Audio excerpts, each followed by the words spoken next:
Eu ia te fazer uma pergunta que surgiu quando você estava falando. A gente estava conversando antes de inteligência artificial. Quais são as habilidades que você acredita que são intransferíveis? Que é a pessoa que vai ter que ter mesmo nesse mundo de IA. Falando de inteligência Falando de artificial, conteúdo. Falando de falando conteúdo. de Quais conteúdo. são as habilidades que a pessoa tem para produzir conteúdo que vão ser intransferíveis? Intransferível para time e transferível para IA. Porque todo mundo quer transferir a responsabilidade para o outro. Não todo mundo, né? Muita gente. Tá. Cara, se a gente pensar que,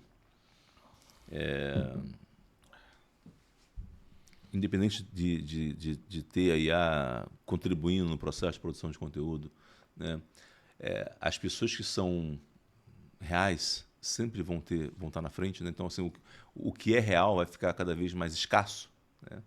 Então, assim, no mundo que está cheio de IA, cheio de avatares de IA, de conteúdo de IA, aquilo que for real é mais raro. Mas como eu defino o que é real? Porque eu posso estar na frente da câmera e sou um Boa, personagem. boa, legal, vou chegar lá, vou chegar lá, vou chegar lá, tá? Vou chegar lá. Aquilo que é, mas você concorda comigo? Faz Não, sentido? concordo, Tá, beleza. totalmente. Então tá, então aquilo que é real é mais caro. Aí a próxima pergunta que eu faria é essa: como que eu vejo o que é real? Como que eu decido que é real? Como que eu permaneço aquilo que é real? E aí acho que esse é o próximo desafio que a gente tem. Tá? Acho que é o desafio de todas as plataformas, o desafio do Instagram, né? É o tempo todo estar identificando o que é real. Então acho que tudo aquilo que, de alguma forma, está no seu conteúdo e que transmite para o seu cliente que é real, só por ser real, já vai ter valor. Tá? Então, todo aquele influenciador, enfim, toda pessoa pública que está produzindo conteúdo, que de alguma maneira conseguir, através da sua linha editorial, tá? Através dos conteúdos que ela produz, ela fazer com que as pessoas percebam que é real, isso tem valor. Uma das melhores formas que eu vejo, ou pelo menos no primeiro momento, né, a gente sabe Deus como é que vai ser o futuro, né?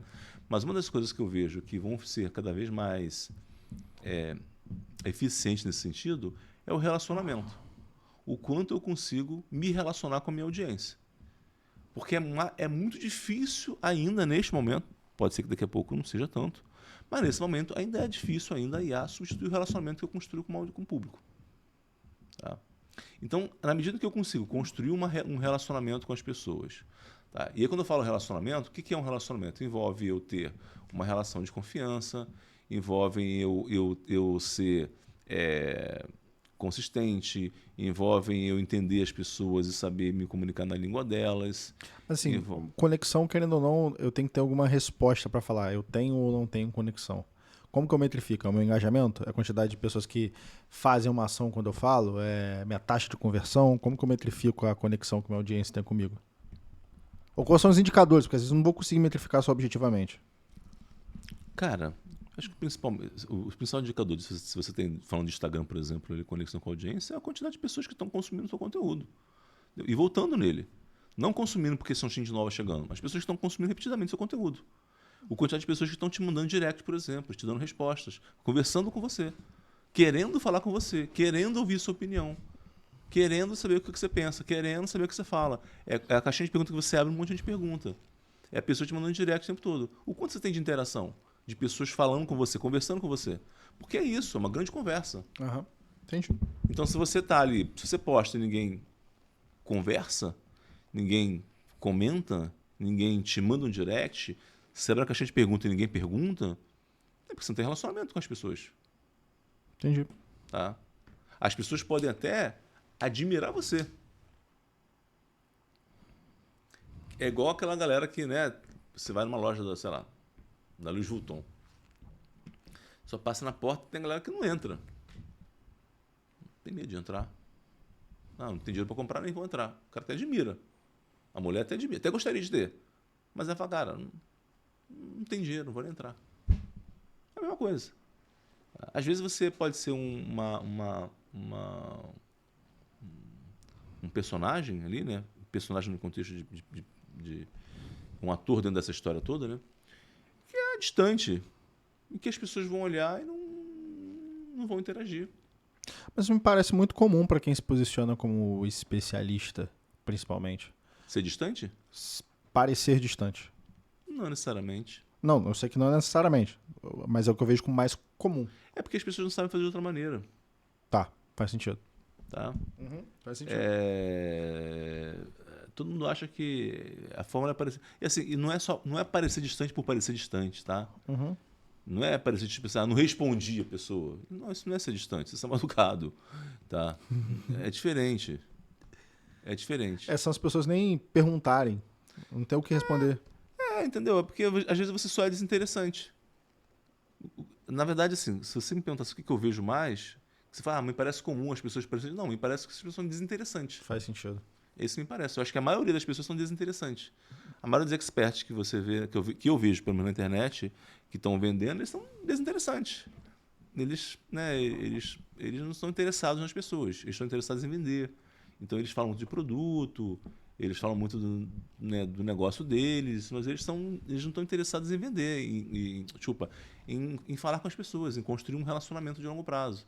Eles estão pensando muito no próximo campanha, no próximo lançamento. Eles aparecem quando tem um lançamento, quando tem uma campanha. Mas eles não constroem um relacionamento com as pessoas. Que é isso que eu estou querendo dizer para você. Então, pelo contrário, acho que muito pouca gente, de fato, é boa de construir relacionamento, né? E aí tem várias coisas, cara. Porque, por exemplo,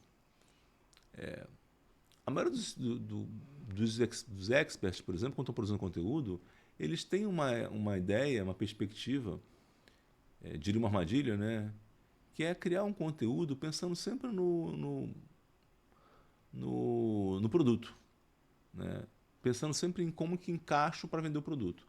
Qual a narrativa que eu crio para vender o produto? Qual a história que eu conto para vender o produto? Né? Como que eu gero um contexto para vender um produto? Como que eu gero um contexto para vender tal produto? É muito essa ideia do contexto para vender, muito dele, daquilo que ele está elaborando, olhando como que ele constrói aquilo para convencer o outro. E o que eu estou querendo dizer para você é que quando a gente vai estar falando de construir relacionamento, muda-se muito essa perspectiva. Porque eu passo a olhar quais são as dores e os problemas e os desafios que as pessoas têm, e eu construo uma comunicação que não necessariamente está preocupada em vender o produto, mas está preocupada em, de alguma forma, ajudar aquela pessoa com problema. E quando eu falo ajudar, e aí tem um ponto que é interessante, tá? A maioria das pessoas, dos experts, quando a gente fala de criar um conteúdo que ele é um conteúdo de alguma forma útil, eles acham que é criar um conteúdo onde eu dou uma dica prática, onde eu ensino algo, onde eu ensino como resolver algo, né? E na realidade não é esse o principal problema. Esse conteúdo ele é um conteúdo que ele modifica a crença da pessoa. Isso é nesse ponto que eu falo que você ajudar. Eu preciso modificar o modo como uma pessoa enxerga aquele problema. Entendi. Eu preciso modificar o modo como a pessoa enxerga aquela situação. Eu preciso modificar, sabe? Por que isso é valioso? Tá? Por que isso é valioso? Sandro, mas por que você acha, Sandro, por que você acha que isso é mais importante do que eu ensinar para o cara tal coisa, dar uma dica, ou dar um passo a passo de como fazer XPTO, passo 1, 2, 3, siga aqui, blá, blá. Cara, porque a internet está cheia de passo a passo de tudo. Existe muito conteúdo disponível no YouTube, no Instagram, no TikTok, sobre como você fazer qualquer coisa. Sim. E não é esse o principal desafio das pessoas. O principal desafio das pessoas é, primeiro, é entender o que fazer. E não como. Segundo, é entender o que fazer primeiro e segundo e terceiro. Ou seja, é estabelecer uma ordem, uma prioridade do que fazer. Porque se eu tenho uma infinidade de possibilidades, como que eu escolho o que fazer primeiro e o que fazer depois? Esse é o problema das pessoas. E terceiro, é a pessoa olhar e falar o seguinte, tá, que tipo de mentalidade eu preciso ter para fazer isso? Que tipo de mentalidade eu preciso ter para decidir dessa forma? Quem eu preciso ser para poder decidir, para poder escolher dessa forma, né? E por último, eu entender assim, tá, como que eu lido com os desafios mentais que eu tenho nesse processo, né? Com aquilo que de uma forma ou outra me bloqueia. Porque muitas das vezes o que faz a pessoa escolher um caminho errado não é a falta de conhecimento.